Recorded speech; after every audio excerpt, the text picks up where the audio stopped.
Since the three of us are opening this up, we actually have an unscheduled musical number, so if you'd all be quiet while we begin to plan it. I'm Jeff Cowan. I'm the Dean of the Annenberg School. And on behalf of our school and USC, and also Dean Madeline Puzo of the School of Theater, and Michael Parks, who's going to introduce Dana Gioia, I want to say that this is a wonderful introduction once again to the third annual, and I have to read it, NEA Arts Journalism Institute in Theater and Musical Theater. This was Dana Gioia's idea. He called up, I guess it was 4 years ago, and said, would we be interested in at USC in creating a program for the training of musical theater critics who were not in the top few markets? And I said, would we? And since that time, I think we've invented something that's really magnificent. Each year it's more exciting, and this year is the best of all. So thank you all for being here. And Madeline, do you want to say a word of welcome? Just a word of welcome. Welcome all. And I want to thank Dana Gioia. I want to thank Jeff Cowan. I want to thank Sasha Onewald and Michael Parks. I was reading, for reasons I don't quite understand, about a month ago, Kenneth Tynan's book, and Orson Welles' introduction says to Kenneth Tynan, "You are necessary to our art." I think that's true for all theater critics. You are necessary to our art, and I'm very grateful to the NEA for investing in you and in us. Thank you. Michael Parks.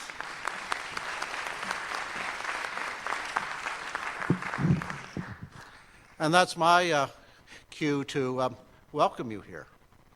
To the fellows, we expect great things of you. Sorry.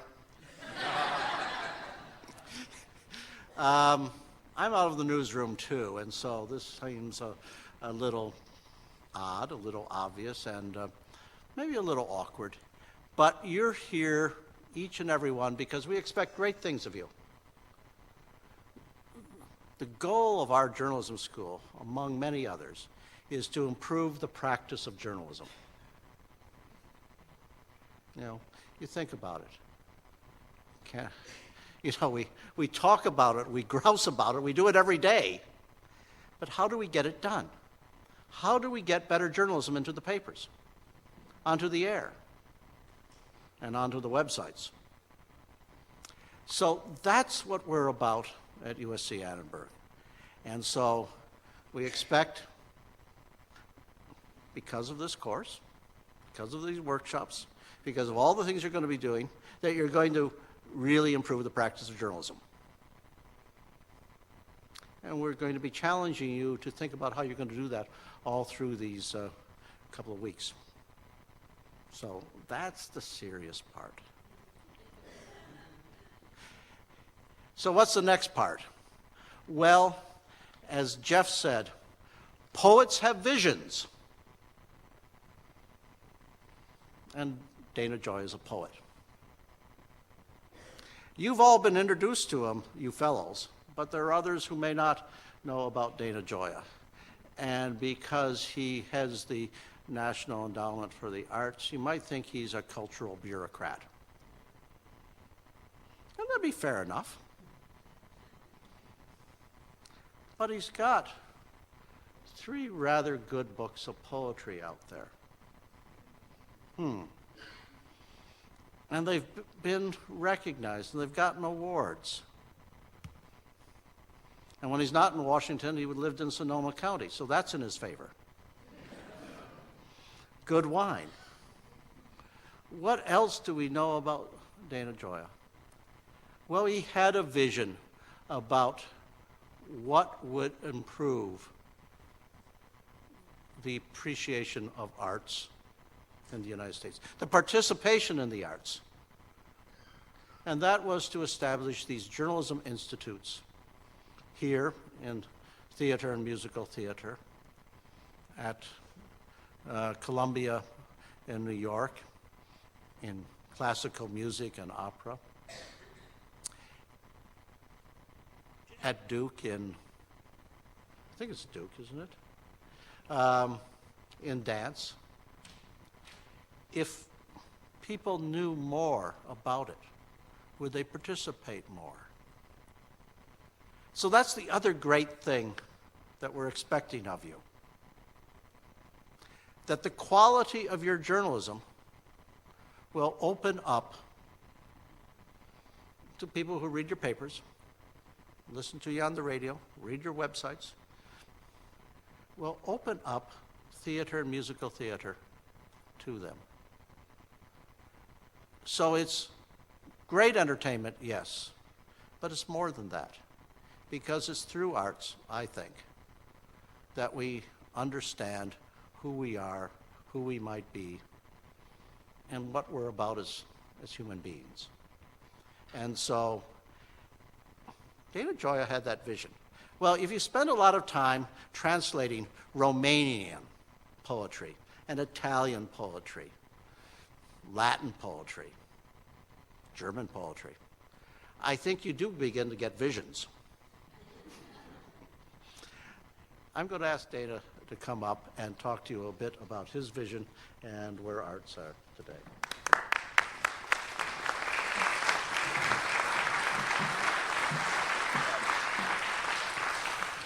It's a pleasure to be back in my hometown, and it's also a rare pleasure, I think, to be able to have this group of people together. I mean, one of the things that so many people in California, so many artists in California recognize is how atomized, how individualistic, how separated cultural life is here. I mean, part of it's just the geography, part of it's the kind of individualistic heritage of the West. But there's a value of being together, and it's nice to see an audience that not only has our journalist, fellows, but directors, producers, actors, and even one other poet I recognized, because I think we need to recognize ourselves as a community, or to use another metaphor, as an ecosystem. One of the things that I've tried to do at the NEA is to recognize that if you're going to deal with the arts, you have to deal with them in the ecology in which they operate. And if you think of theater, it begins with actors and playwrights, creating works, companies, most of which are precariously funded at best, trying to produce them. What percentage of American arts organizations own their own facility? Maybe 0.5%. So you've got the presenters that are providing the venues in which they perform. Then you've got the audiences. And then you have this tantalizing, and I guess Michael could call it a vision, one might be unkind enough to call it a delusion, of a new audience, of another generation of Americans who really have never experienced the enchantment of live theater. You've also got schools and teachers, and the question is, how do you make this ecosystem work together? And in that ecosystem, it seems to me, among the most endangered species of cultural life are arts journalists. We've got people who are, in a sense, the necessary middlemen and middlewomen of introducing artists, arts organizations, exhibitions, performances, concerts to their own locations, their own communities. And we have newspapers cutting down on space, cutting down on staffing. We have people in most newspapers right now who are covering all of the arts, including arts they're not trained in. And they're doing it out of, I think, an idealism that this is important for their town, for their paper, for their vision of culture, and for themselves. And so all we were trying to do in terms of creating these arts journalism institutes was to create an opportunity to bring these people together and give them a chance for an intense experience of the highest quality for about 10 days, meeting the best people in the fields, seeing great plays, hearing great concerts, seeing great dance.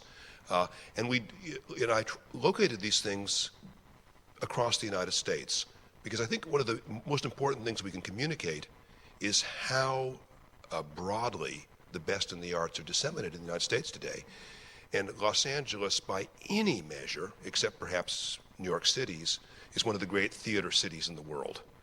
And to be able to recognize that and be able to just show the variety of what's there. And what I'm hoping for the journalists to experience are three things. First is to be, as it were, immersed for 10 days, to take them out of their daily worlds and immerse them for 10 days in the best thinking and performing in their art form, in this case theater, where they can really, in a sense, soak up all of this information, this experience. Secondly, by pulling you out of your office for 10 days, we were thinking of doing it longer, but I was afraid that if we took an arts reviewer out of the newspaper for too long, the job wouldn't be there when they returned. But we figured 10 days was enough to be safe. To have them come back and have them in the perspective of their own editor, their publisher, to have had a distinction, to have competed against applicants across the United States and been chosen for a distinguished arts journalism institute, which in a sense gave them a kind of validation in their field that I think would help them do their job better, with more credibility within their organization. And finally, and not least, is to reconnect them of why they were doing. Now, the last time I checked, and I hope I'm wrong in this, was the best way to end up being publisher or editor-in-chief was not to begin by being the theater critic. In fact, most people I think that are doing this out of a personal passion, an affection for the art form, a conviction. But to reconnect you with whatever, because we're talking about vision or delusion, whatever that vision or delusion was of why you wanted to do this to begin with, and also to introduce you to one another, to make you recognize that you have colleagues across the United States that share this vision, that share this conviction, this passion, and give you a better sense of your own mission. And so, being a poet, I can't help rhyming. It's information, it's validation, it's inspiration, and that's what we're hoping to accomplish. It's a great pleasure to do this in Los Angeles. It's a great pleasure to do it with USC. And I welcome all of you, and I welcome those members of the LA arts community who are here tonight. What a pleasure to see you all. Thank you.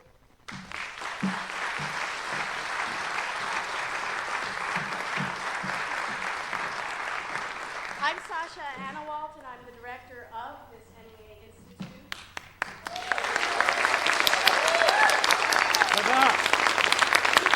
Cindy, thank you all for coming to begin. I know so many of you know each other.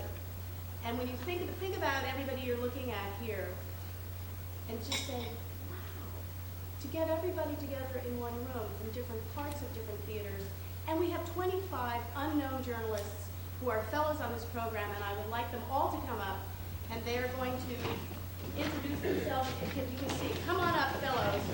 Quick.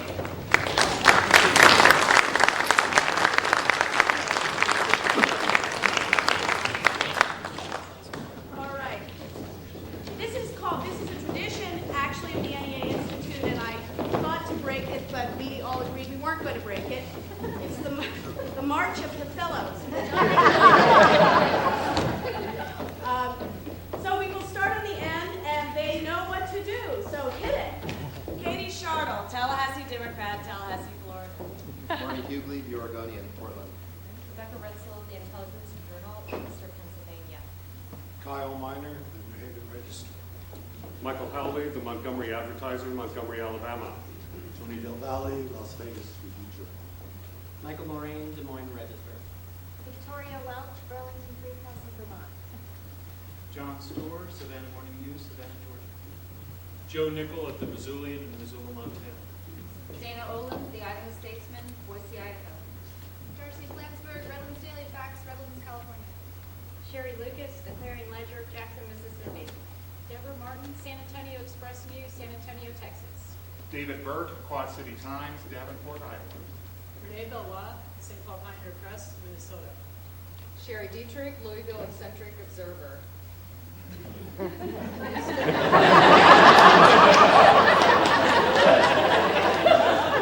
she's a really good writer. Richard Moschel, Mail Tribune, Medford, Oregon. Mike Meza, Dallas Morning News, North Texas. Barry Gaines from the Albuquerque Journal in Albuquerque, New Mexico. Whitney Smith with the Indianapolis Star in Indiana. Jennifer Smith, Isthmus, Madison, Wisconsin. Good evening. Byron Woods with the Durham Independent, Durham, North Carolina. Bridget Redmond from Lansing State Journal in Lansing, Michigan. Mia Leonen, Miami Herald, Miami, Florida.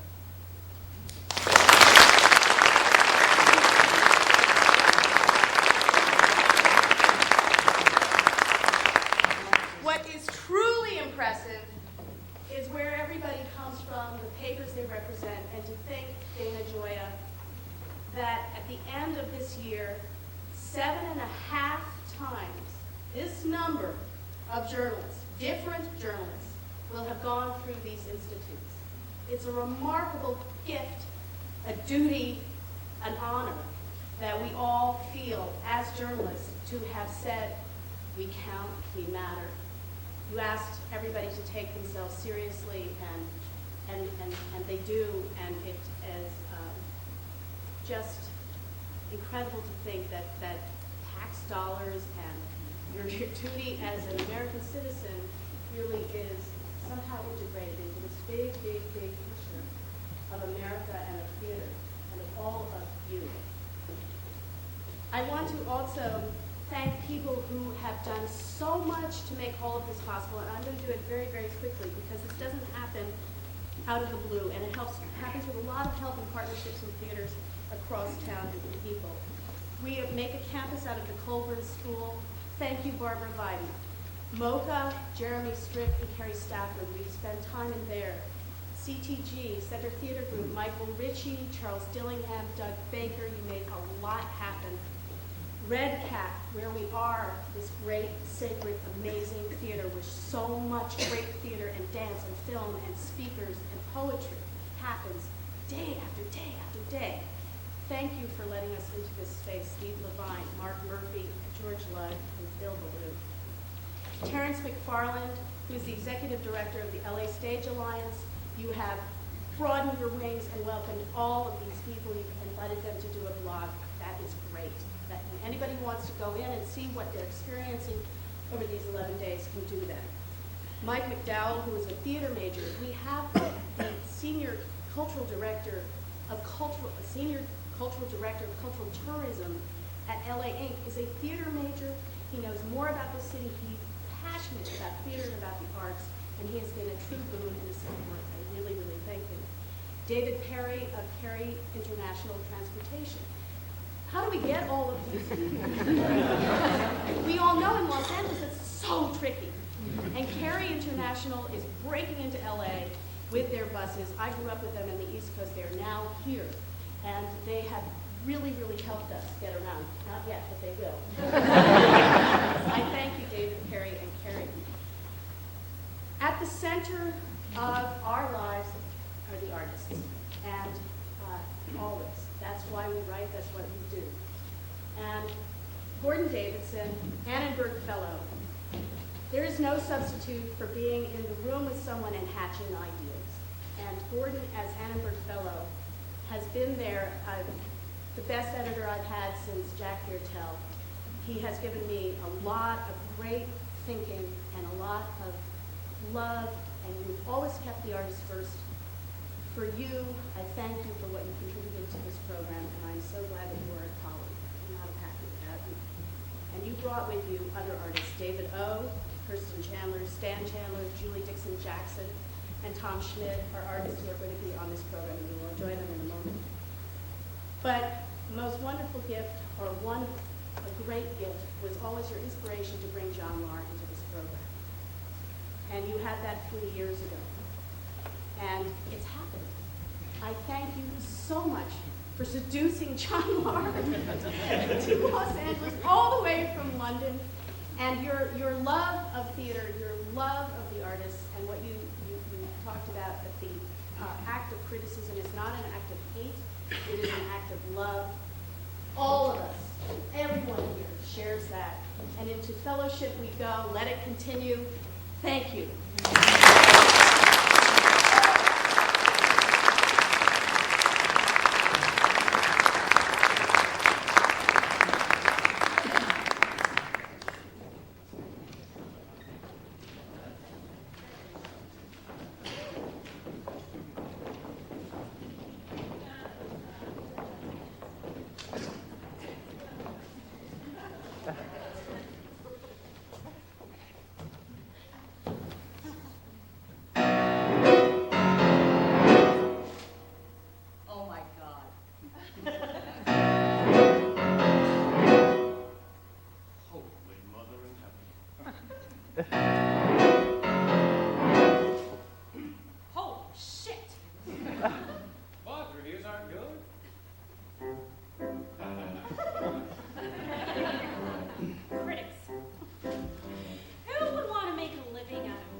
Huge rock. Ooh. Smash.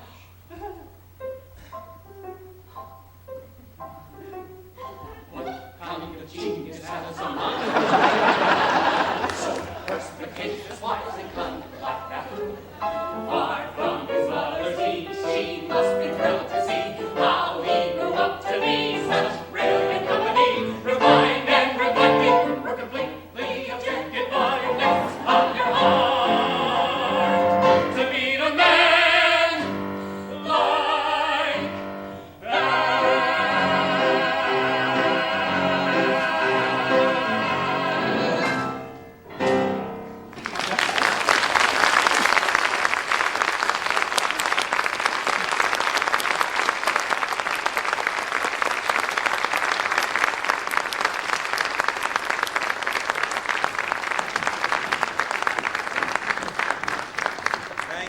Thank you.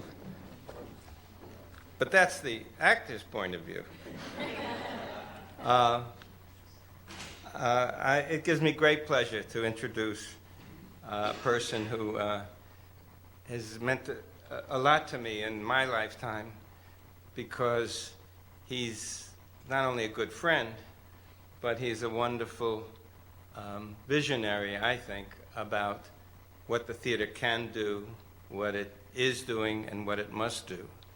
And he brings to this work that he does tremendous insight, knowledge, working knowledge, having worked in the theater as a dramaturg, and an abiding love of the theater, which I guess started when he used to watch his father, Bert Lahr, from the wings, do the most incredible comic acts maybe that have ever been performed. And I love to read him. I love to read what he has to say, and what he believes in, and what he communicates. He wrote a book, 1973, called Astonish Me. And it came from a quote that Jean Cocteau once asked Diaghilev what he could do for him in the realm of theater, to which Diaghilev replied, "Astonish me." In this theater of astonishment, that basically interests John Lahr, whom Studs Terkel has called the best young drama critic in the United States, and whom Martin Esslin has termed him an erudite, well-informed commentator of brilliance. Well, how do you follow that? Astonish me, John. Thank you for being here.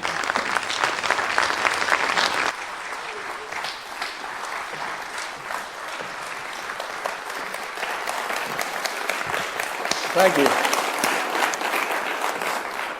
Well, when you grow up in the household of a great comedian, certain privileges accrue. You get to carry Buster Keaton's ukulele to the train station. And you get to pick up Groucho from the hotel room.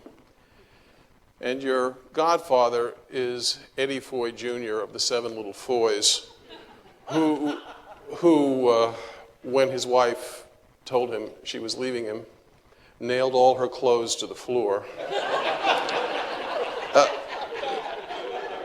So you learn very, very quickly that what you read in the papers about great entertainers bears little resemblance to their complexity or their creativity. That's why I wrote a book about my father. If you work in the theater or are a constant theater goer, you also learn that the public story about what happens on stage is equally capricious and, generally speaking, unprobing. You want something that captures in print the power and the sexiness and the tastiness of the thing you've experienced. That's why I took up drama criticism. Now, I was going to improvise this speech with a series of aphorisms I worked up, but then I was sort of intimidated by the phrase keynote address. So I'm afraid I'm going to do the academic thing here. But criticism, in its essence, is a performance. So I've decided to stand before you tonight, God's answer to the peacock, and try to riff on this weird little adjunct of literature that I practice. Mencken called criticism one of the lesser arts. I call it the literary equivalent of enameling.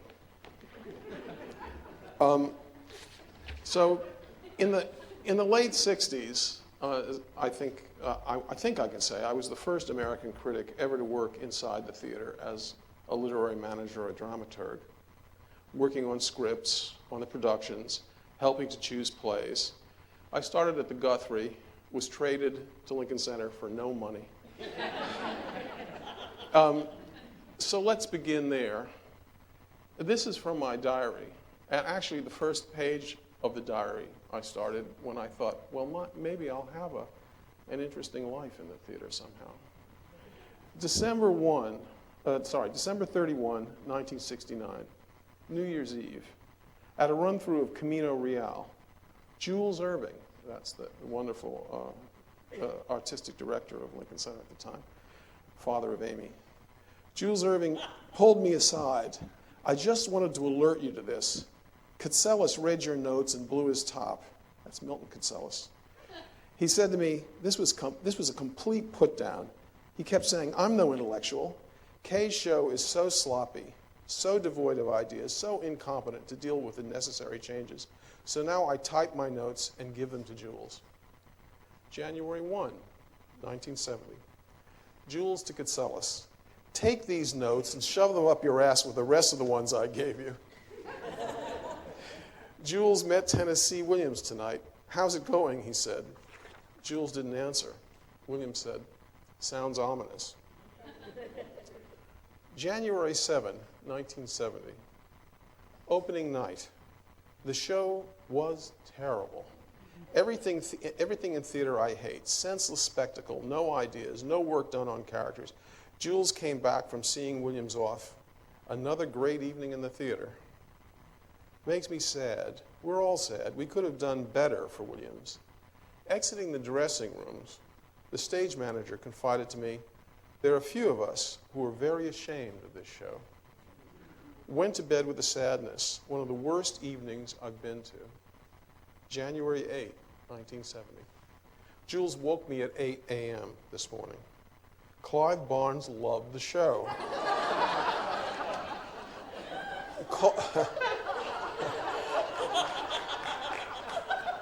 Emmis. Clive Barnes loved the show, called it a model of clarity, and the production stunning. Every word of it's true, Jules said. He paused. Learning anything, John? I learned a lot on that job. I learned that, generally speaking, among other things, producers rarely know the literature of the theater they serve. I also learned, a Camino Real being perfect proof, that just as the critics don't necessarily understand the play they're seeing, the practitioners don't always understand the meaning of what they're making. The job of the critic is to speak and to serve both constituencies. This is important, to look at and to look after the theater. Ask a reviewer who he's writing for. Invariably, he'll say, his reader. Ask a critic, and while he owes the reader a good time, if he's like me, he'll say he's writing for the people doing the show. There were, I guess, probably between 30 and 40 reviews in the metropolitan New York area of that particular production. Have any of you ever read an entire set of reviews to a production? It's an education. Maybe, if you're lucky, one or two risk interpretation. There is no discussion of a play, only formulaic description. which sort of leads me to my first aphorism. Criticism makes meaning. Reviews make judgment. Our culture is a whispering gallery of opinion, a sort of indiscriminate and indiscriminating cultural gas has settled over the land and certainly over theatrical discussion. A sort of cultural static, braying and blurring and numbing. Turn on the radio, TV, now the blogosphere. It's all opinion. Everyone, of course, has a right to speak their opinion, but not all opinions are informed. What we are talking about here tonight is both the nature and the quality of that judgmental eye. It seems to me that we're at this very moment, through the sort of whir of the whispering gallery, we're at a place that Pope described in the Dunciad, where the din of opinion is a kind of universal night. Lo, thy dread empire chaos is restored. Light dies before thy uncreating word. Thy hand, great anarch, lets the curtain fall, and universal darkness covers all. Now, critic is a word like profile, which has been hijacked by the media to mean, as we say in England, sweet fuck all. We're promiscuous with the term. When we say critic, we usually mean reviewer. There are some damn good reviewers. In the UK, Michael Billington of The Guardian and Benedict Nightingale of The Times know what they're talking about. Over here, David Richards of The Washington Post writes with verve. But I insist nonetheless on the distinction. In America now, it was ever thus, there is hardly any drama criticism. There is mostly only drama reviewing. Opinion written by people who largely have enthusiasm unmodified by deep knowledge. Most of the people dishing out judgment have no working experience of the theater, have not written a professional play, a sketch, or even a joke, have never worked in a theater, never taken an acting class, or published any extended piece of work of any kind. They are creative virgins. Everything they know about theater is book learned and secondhand. These are the crickets. Aphorism 2. A cricket is someone who has the job. Now, newspaper management, it seems to me, has a lot to answer for. No head of a newspaper would ever hire an editor who hadn't laid hand on copy. But nonetheless, not certainly here, but if you around the country, they will promote someone from the fashion page, the sports page, or their girlfriend to have say about the theater. Newspaper management, and I'm using only name and shame here, like the New York Times, in their fantasy of objectivity, of philosophical impossibility, by the way, but that's a different lecture, has institutionalized this theatrical ignorance. They insist on a sort of glass wall between the critic and the theater world, so that there can be no claim to vested interest. The critic must not fraternize, befriend, associate, collaborate with, or involve himself in any way with the beat he reports. This not only insults the notion of intellectual integrity, it dooms the drama critic to ignorance. His opinion may be right. He just has no way to know why it is right. This approach, critic as objective amateur, also flies in the face of historical fact. On either side of the Atlantic, over the decades, to a man, the major drama critics have been men of the theater who moved between worlds. They gave something back to the theater as well as living off it. To wit, in the UK, George Bernard Shaw, Harley Granville Barker, Kenneth Tynan. In the US, Stark Young, Harold Clurman, Eric Bentley, Robert Brustein. The New Yorker's relationship to Broadway has been singular in the making of theater. There is no magazine in the history of modern life that has had more influence on a theater scene than the New Yorker has on Broadway. Woody Allen, Michael Frayn, Jules Feiffer, S.J. Perelman, John O'Hara, Truman Capote, Ring Lardner, George S. Kaufman, Tennessee Williams, Ogden Nash, and many more New Yorker writers made plays for the Broadway stage. The magazine has also had a unique authority in its drama criticism precisely because it has made a conscious practice from the beginning of employing critics who were insiders, who moonlighted in the arts and exploited for their own, as an asset for the magazine, this synergy between the writer and his knowledge of the scene he was in. To wit, the first critic, Herman Mankiewicz, wrote Citizen Kane. The second, Charles Brackett, wrote Sunset Boulevard. Robert Benchley, who was an actor, was also the man in a sketch he wrote called The Treasurer's Report that was really the first talking film. Dorothy Parker wrote lyrics and indeed wrote the lyrics to Candide. Tynan was, as you know, the dramaturg for a decade of the National Theater and the producer of O Calcutta, which was, for better or worse, the longest running review in the history of the theater. And I am actually proud to be the only critic ever to win a Tony for my contribution to Elaine Stritch at Liberty. So there is that tradition. Now, criticism treats a play as a metaphor. It interprets it and puts it in a larger historical, psychological, and theatrical context. On the way here from London, I had assigned a little passage from Mary McCarthy, a critic I like and think is absolutely, has no opinion that I agree with at all. She completely doesn't get it, but she writes well, and that's also part of it. That's a big part of being a critic. Okay, and I just came upon this. This is how she begins a review of 5 different plays.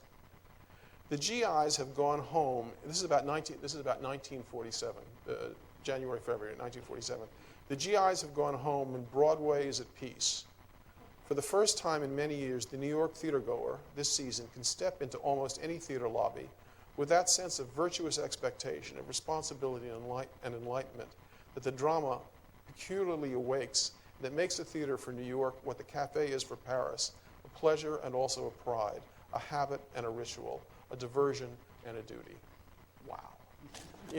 Terrific. But why that's interesting from the point of view of what our topic tonight is that she then reviews plays, but those plays are pitched at a culture in a moment. And they're in a context, and a context which, when we look back on it, it just so happens that 1947 was the year that Streetcar Named Desire arrived. And so now we can put those two things together. That's what the feeling, the mood was, and it's in that piece.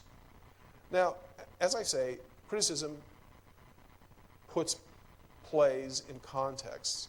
Reviewing is mostly the context of no context. Reviewing is about treating the play as an event and reporting its context. Reviewing assumes the plot is the play. Criticism knows that the plot is not the play, but a conversation about a complex series of historical and psychological issues. The job of the critic is to reciprocate and extend the conversation, to explore the play and link it to the world. Aphorism 3. In criticism, there is no right or wrong. There is just good argument. In reviewing, there is no argument at all. The critic sells thought. The cricket sells opinion. But once the reader knows what the reviewer thinks, did Brantley like it? What did Michael Phillips say? Then there's not sufficient narrative interest to read on. Example, Here's Ben Brantley of the New York Times on William Nicholson's Retreat from Moscow, one of the best plays, from my point of view, I've seen on Broadway in the last 5 years. I mean, a profound play. Brrr. An early, unforgiving, and highly symbolic winter has descended upon the stage of the Booth Theater, where a dreary domestic drama called The Retreat from Moscow opened last night. That's it. That's his review. Why read on? Once he's delivered his judgment, since he hasn't examined the stakes of the play or the psychology of the characters, there's no discovery in the writing and in the reading. The reviewer isn't thinking about what the characters are thinking. He's thinking about what he's thinking. In Brantley's case, he's given the conclusions without a hypothesis. He hasn't seen the drama, and he can make no drama out of what he's seen. Which brings me to aphorism 4. What contemporary criticism lacks is not the informed mind, but the informed heart. In criticism, there are two dramas, the one under examination and the mind of the critic engaged with it. The critic serves the play's function as thought. The reviewer serves the play's function as business. The drama of the reviewer is the drama of the marketplace. Is it a hit? Will it make money? Is it something I, as a reader, want to pay to see? Is there a quote for the ad? Right? Am I right? When he's judged, the cricket has done his job. This does not require, in its essence, a sense of narrative style. It requires a narrative formula. It turns criticism into an extension of advertising. It does not actually require a vocabulary. In fact, a precise, discriminating, even playful use of the English language is not even desired. Producers don't even consider it writing. They change the words at will to make the quote what they want. I have to say that we serve them with legal letters when they do it to the New Yorker on the argument that it's written, that it is a piece of writing, which is something that they don't see it as. They actually see the review as a piece of advertising. And as such, no mixed metaphor is too mixed for the paying customers or for a billboard. My favorite, an avalanche of hilarity.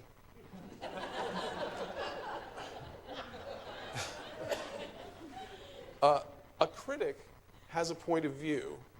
If he's good, as H.L. Mencken points out, his purest impulse is not to reform or to scourge, but to make an articulate noise in the world. The critic, like any artist, has something he needs to express, and he does it through the subject he writes about. He has a personality on the page, a voice.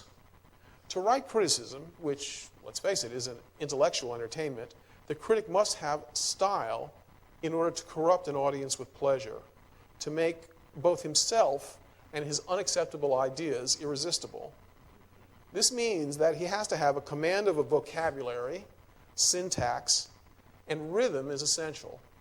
Like Duke Ellington says, it don't mean a thing if it ain't got that swing. The cricket, who by definition must work fast, does not have a voice. He has more or less the same declarative sound. I urge you to see it, not to be missed. Go, go, go, ad nauseum. The cricket substitutes attitude for vision. He postures. He is, as Dr. Johnson said, tall by walking on tiptoes. Listen to Brantley on the recent musical, not good, by the way, High Fidelity. A new musical is said to have opened last night. I mean, I saw it, or I think I did. It's called, wait a minute, it'll come to me, got it, High Fidelity. And if I close my eyes and concentrate really hard, I just might be able to describe a show that erases itself from your memory even as you watch it. Brantley, as this paragraph makes abundantly clear, is not only incapable of being funny, he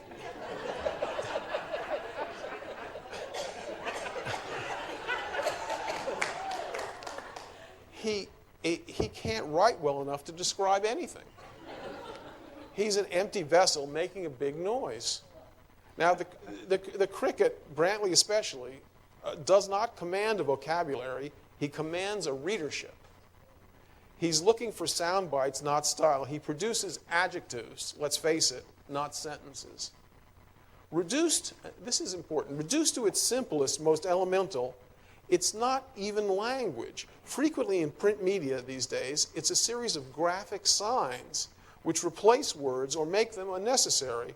3 stars, or 2 thumbs up, or given the hyperbolic inflation and inaccuracy of the reviewer's idiom, probably 12 thumbs up.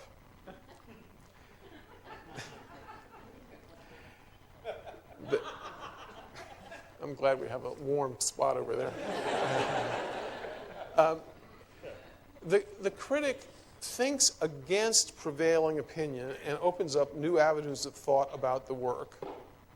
He changes the public narrative. The reviewer retells or recycles the public narrative. And this is very dangerous, and it's why it takes 30 or 40 years to change the discussion of major American writers, is because once a certain position is taken, there is a kind of consensus in the media that it is unvaried, largely because all subsequent critics go to the clipping files, repeat the sort of trope of the previous critic, and so it goes. So as a result of this strange retelling of the story, people still believe that Odets lost his talent when he sold out to Hollywood, that Tennessee Williams' subject was sexual desire, that Stephen Sondheim, as one magazine recently headlined, is God. It's a way, actually, of not thinking. Another way of not thinking is by being annihilating in print. The literary equivalent, to my mind, of bear baiting. You know, we can't resist looking at it, and it's a violence and an abuse. We've all read this stuff. It's actually very easy to do. Perhaps by a critic who shall remain nameless, John Simon. Or, as he was called by Time, the Count Dracula of Schubert Alley. Zoe Caldwell, he speaks of her sprawlingly uberous breast. Lisa Minnelli's face, first prize in the Beagle category. Barbra Streisand, the kind of thing that starts pogroms, and so forth. Right, that's why 300 artists signed a protest against him in Variety. That is terrible. And it trivializes and panders to the caricature that Kander and Ebb sent up in the song. But it's typical of a certain kind of a critic. I call them anorexics. They eat, but they can't swallow. They can't take in, Simon is an example, but it happens a lot when you have a venomous critic. They can't take in because largely out of envy. A cruel critic or a reviewer has never made anything, or he couldn't talk that way. His glibness is a way of inflicting his own emptiness on others, which leads me to aphorism 5. The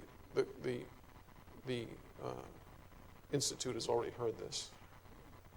Criticism is a life without risk. I can't say this too loudly or too clearly. The critic or the reviewer argues from a position of invulnerability. He risks only his opinion. The maker is risking his life. It's important to understand that, to take that in, to approach theater with a humble heart and an appropriate vocabulary. There are many ways to say no. But by keeping this in mind, it keeps you receptive. The performers in theater are not virtual. Their performance is not in the can. They exist in real time. Therefore, the critic has much more descriptive and linguistic, the theater critic has much more descriptive and linguistic responsibility. The history of the art depends on the critic's vigilance and his eloquence. The film we can replay. The theatrical performance is never the same. The performance is perceived and perpetuated by the narrative skills of the drama critic. In this sense, he means more. In theater, he completes the artistic process by reflecting back what's been made, a bit like a child-parent relationship. The gaze of the other is defining. The poet Mary Oliver said, "To pay attention, this is our endless and proper work." Criticism is good insofar as it pays proper attention, and it is bad when it doesn't pay attention.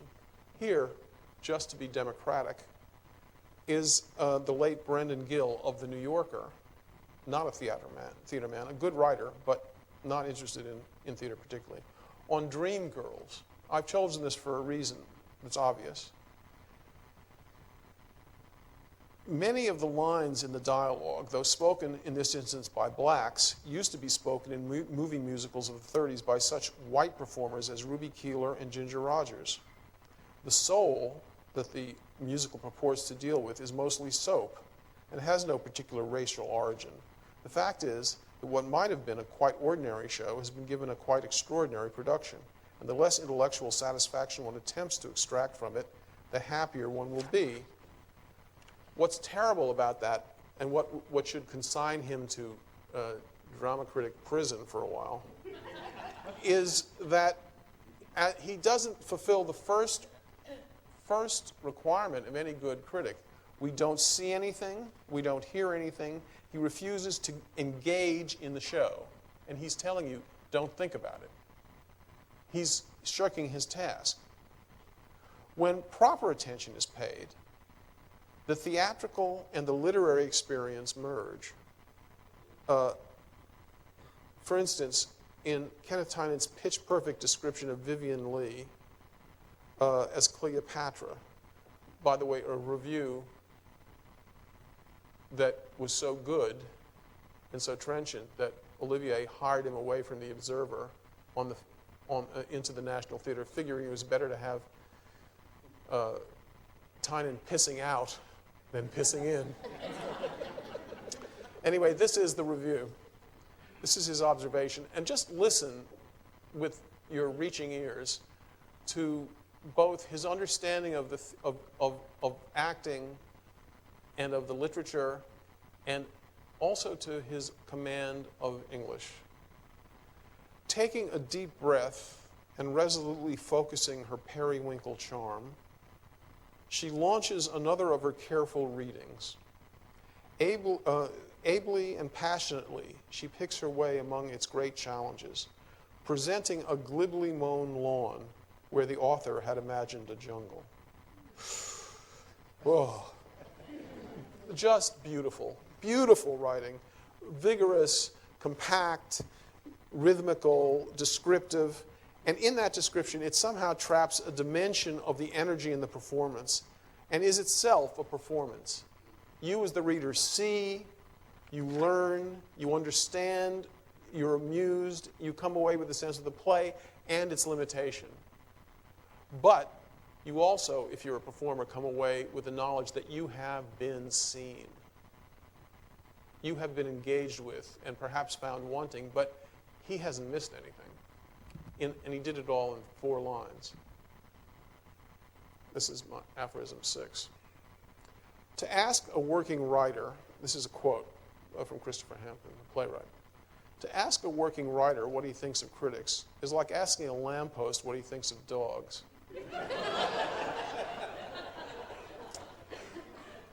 Well, you wouldn't expect me to agree with this, and I don't. Criticism is a legitimate form of self-expression.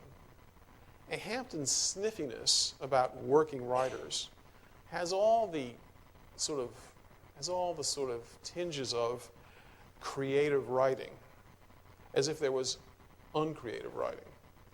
There is no such thing as creative writing.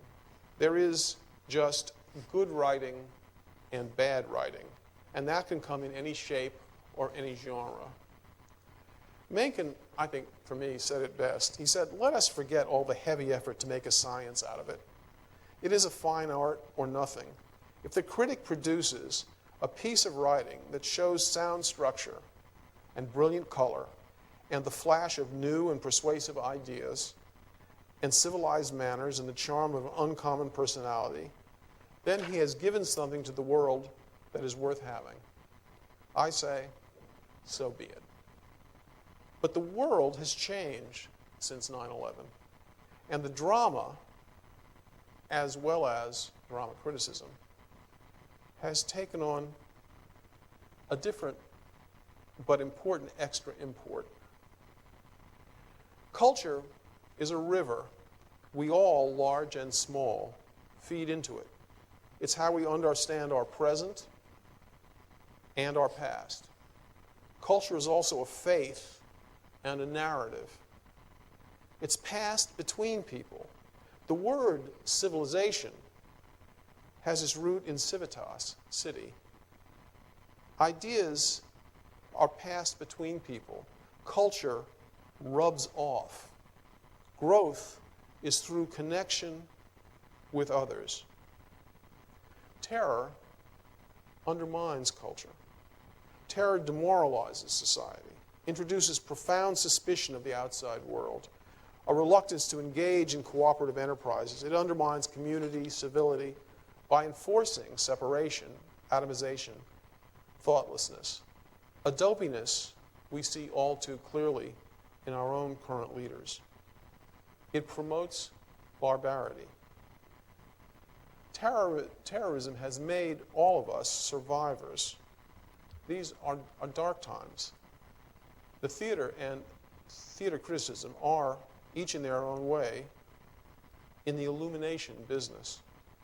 I see both activities, and the arts in general, actually, as a form of anti-terrorism. Let me explain. The people who died in 9/11 and the people in England who died in the bombings last summer, those are tragic, horrible events, but they really were minuscule in comparison to the sense of enormity of our sense of danger and fear. We scare ourselves to death, and we're meant to. The story we're told by the media is always a story about our potential death, but it's not people that terror is aimed at killing. Terrorism is aimed at killing thought.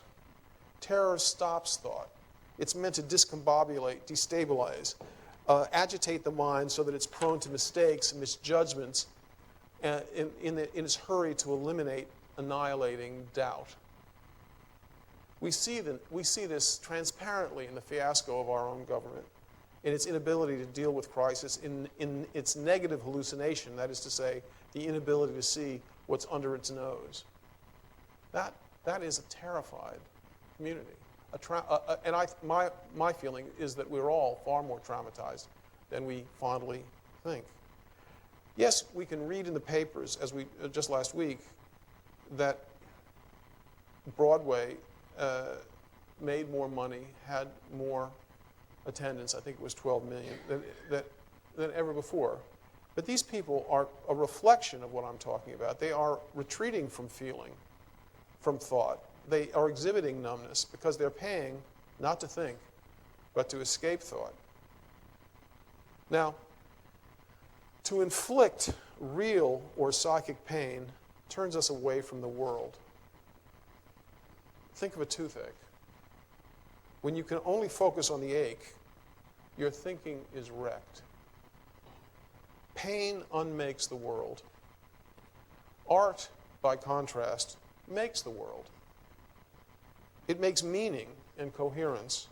It gives us a range of feelings, a way of thinking, of seeing, of stories which reach our soul and allow us to think the unthinkable, to winkle out our unconscious feelings. You know, it's a funny thing about pain. We're not good at describing it. Something about pain makes us inarticulate.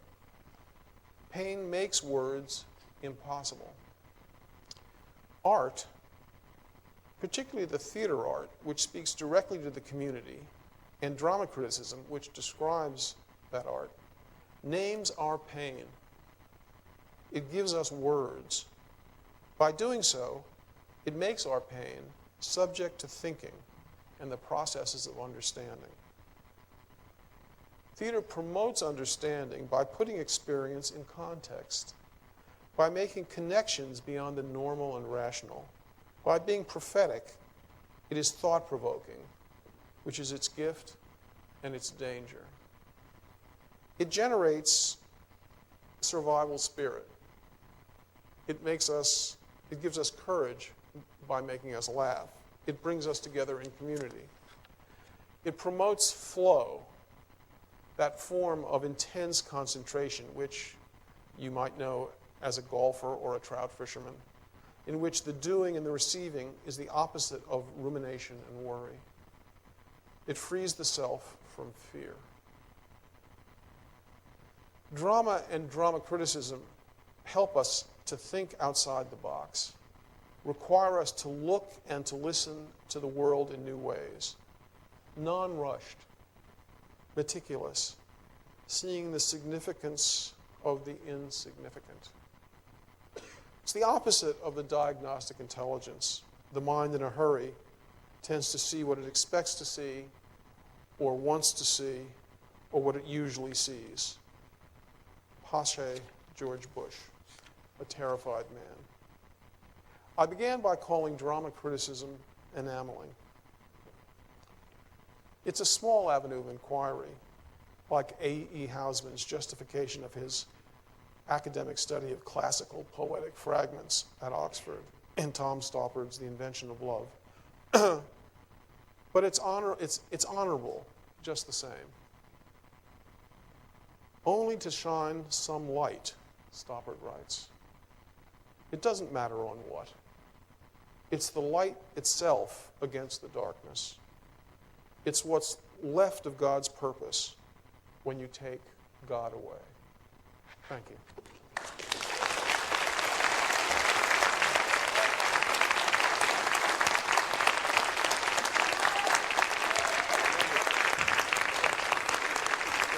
Yeah.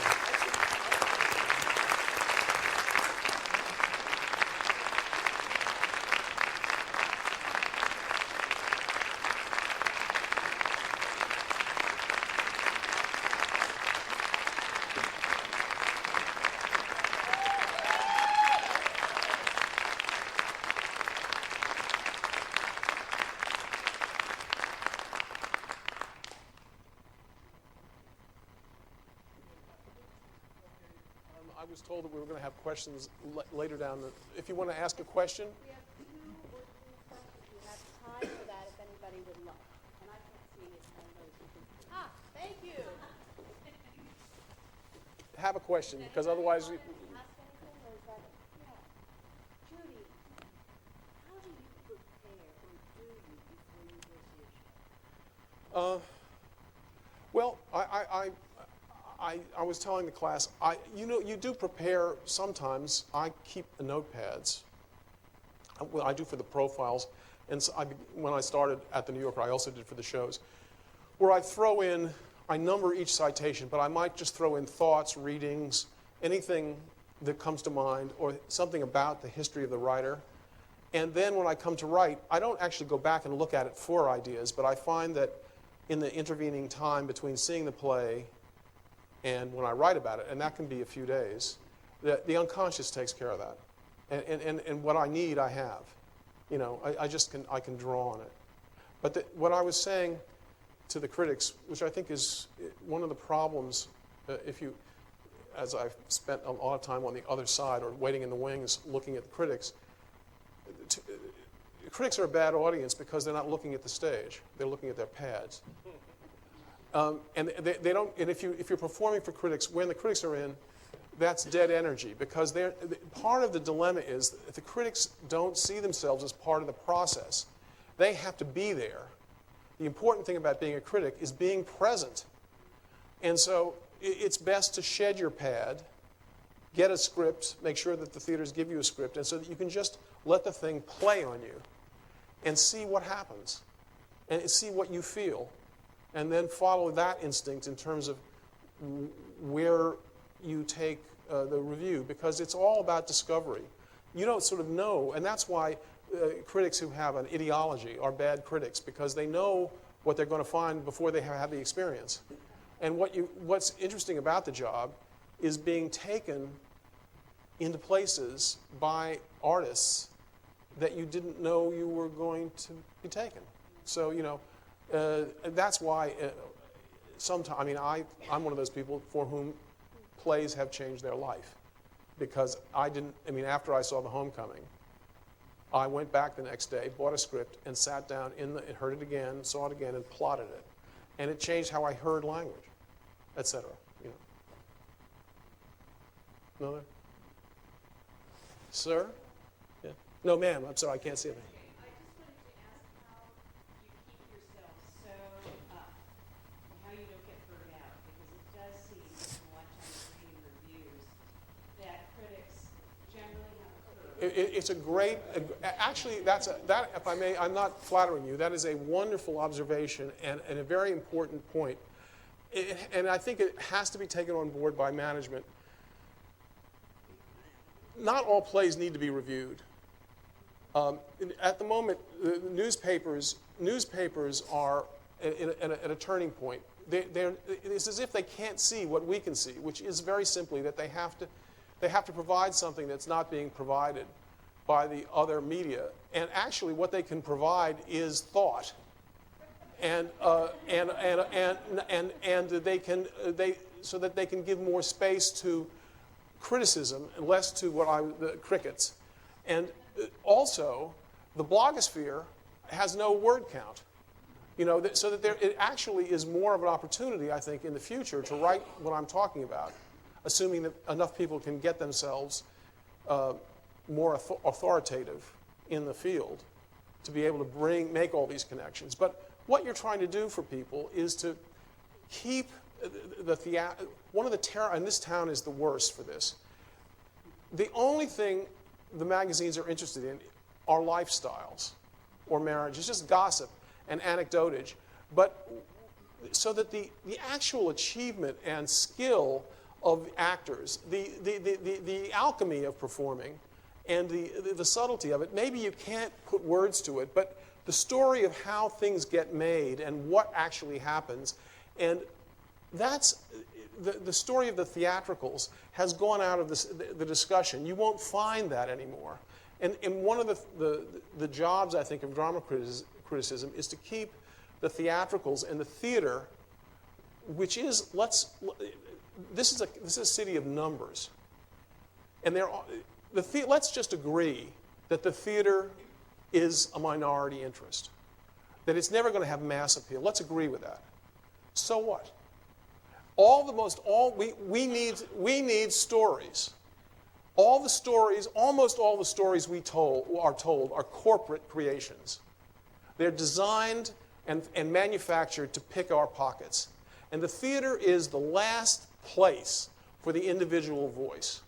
And if you want to hear where the language is, if you want to hear where the fear is or where the culture is, and people really trying to wrestle with whatever their moment is, theater is where you're going to find it. And so it is very important as the corporate storytelling sort of strip mines our unconscious with all this garbage. Do you know what I mean? So you get it in theater too, I know, but the chances of storytelling being sort of true, I think, are in the theater, and make that enterprise. Now to come finally to your point, the way I don't get burnt out. The reason why these critics get burnt out is they go to too many shows. They should never be assigned to that many shows.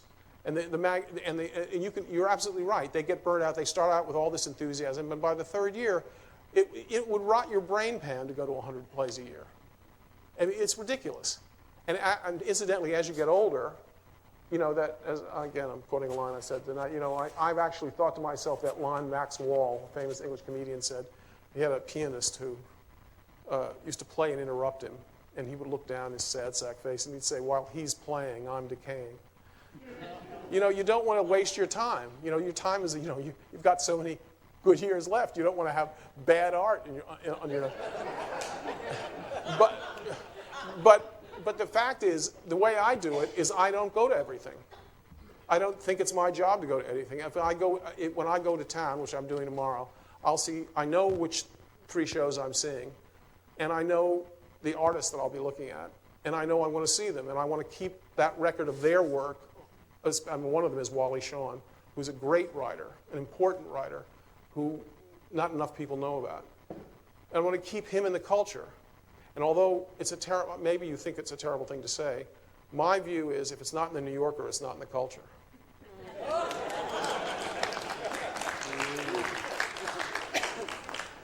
Any other questions? Yeah. Okay. Being under the roof of Red Hat, what is the responsibility of and I specifically say critic after your separation of the two, of new work and contemporary work, however you want to define it. What is the responsibility of the critic to actually help communicate the new work? Because it's part of new endeavors or new directions has to be communicated in order to inform, in order to contextualize what the experience is. I agree with that. The New Yorker has a problem, and the New Yorker's problem is the show has to be run for at least 2 weeks, because that's the cycle. It has to be running, and very much. In the 60s and early 70s, I was the critic for a Village Voice and Evergreen Review, which dealt with my experience is the avant-garde in theater is always late. And so it's true. And I'm not altogether sure that the victories of the avant-garde theater are as great as the practitioners think they are. Do you know what I mean? But absolutely, your job is to make a case for new work and to promote it. Unfortunately, a lot of the conceptual stuff does, I think, get lost because it's not as easy to get to or write about. But I also think that critics, you will always read that a critic made theater. A critic, Kenneth Tynan made the 50s, made the theater scene. He didn't make the theater scene made him. It was no critic makes theater. The theater makes the critic. And he had the right word hoard, the right sensibility, and he really understood the moment. I think what happens, and I think it's a fair criticism of me or any critic who has a job for a while, the new stuff, probably I'm not going to be, the really young stuff, my son is 30. He has no idea of the world I live in, and I don't think I have any idea of the world he lives in. And I don't necessarily, that's just the way it is. So that there'll probably be a critic for that work who's really in tune with it, who absolutely speaks to. I was lucky enough to catch the wave of the off-Broadway thing, and I was perfect. I didn't have to understand it. It was my life. But you get farther and farther away, so that although, for instance, Tynan, who I think is supreme, he didn't have very much interesting things to say about Pinter or Orton or Bond. That was just after his moment. He wrote about them, but it wasn't. It wasn't sort of a complete communion of spirits because the times had changed just that much, and it was different. Anyway, we'll talk more later.